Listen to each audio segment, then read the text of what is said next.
بسم اللہ الرحمن الرحیم۔ السلام علیکم میرے پیارے دوستو، تہجد میں دعا اس طرح سے مانگے کبھی رد نہیں ہوں گی انشاءاللہ۔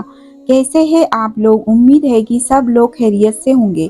اللہ سے دعا ہے کہ اللہ پاک جو لوگ دعا مانگ رہے ہیں اور ان کی دعائیں قبول نہیں ہو رہی ہے تو ان کی ہر جائز دعا قبول کر دیجئے، اور جو لوگ بیمار ہیں، پریشان ہیں، تکلیف میں ہیں، یا کاروبار میں دقت ہے، یا فیملی میں یا بچوں کی وجہ سے کوئی پریشان ہو، اللہ پاک ان سب کی تکلیف ختم کر دے۔ پیارے دوستو، اب کرتے ہیں ویڈیو کی شروعات۔ پتہ ہے پیارے دوستو، اللہ نے اتنا سکون کائنات کے کسی وقت میں نہیں رکھا جتنا تہجد میں رکھا ہے۔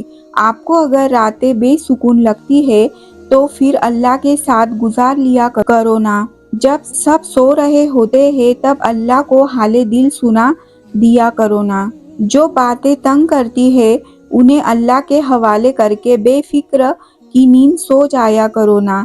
تہجد کا پہلا غم کا سجدہ آخری غم کا سجدہ ہوتا ہے، کیونکہ اس کے بعد کوئی غم نہیں ستاتا اور نہ ہی کوئی زخم ستاتا ہے۔ پھر تو انسان خوشی سے جاگتا ہے اپنے رب سے ملاقات کے لیے۔ دوستو، آنسو، سسکیاں، تکلیف، درد، تڑپ، پریشانیاں، ان سب سے چھٹکارا پانا چاہتے ہو تو تہجد پڑھا کریں، انشاءاللہ بہت فائدہ ہوگا۔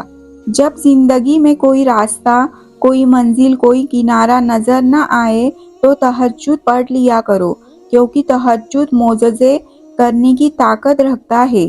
پیارے اللہ کہتے ہیں نا کہ ایک ہے کوئی مانگنے والا جسے میں عطا کروں، تو جان لو تہجد پیارے اللہ سے کن کہلوانے کی طاقت رکھتی ہے۔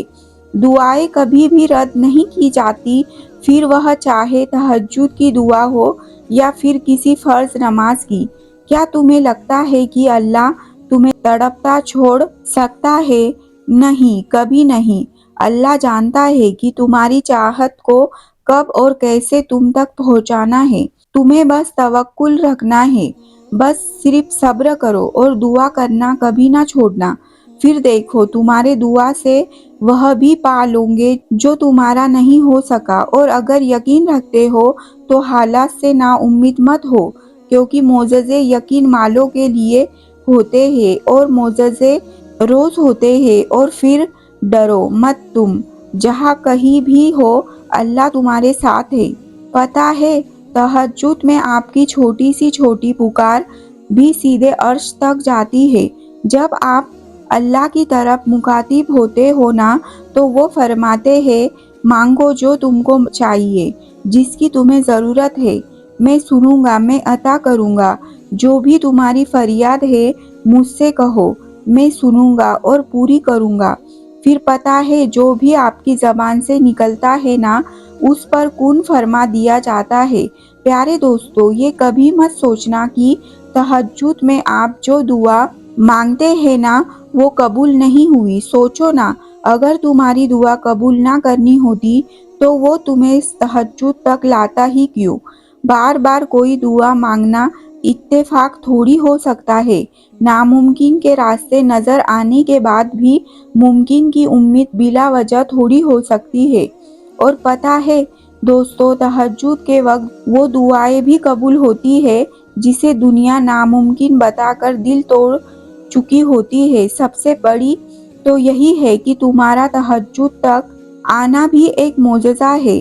پیارے دوستو، اللہ تمہارے ساتھ ہے، اور جب صبر کرنے والے درد سے اللہ کو پکارتے ہیں نا تو وہ ان کے دلوں کو ٹھنڈا کر دیتا ہے اور وہ انہیں ہر گھٹن سے آزاد کر دیتا ہے۔ تمہارا کام بس دعا کرنا ہے۔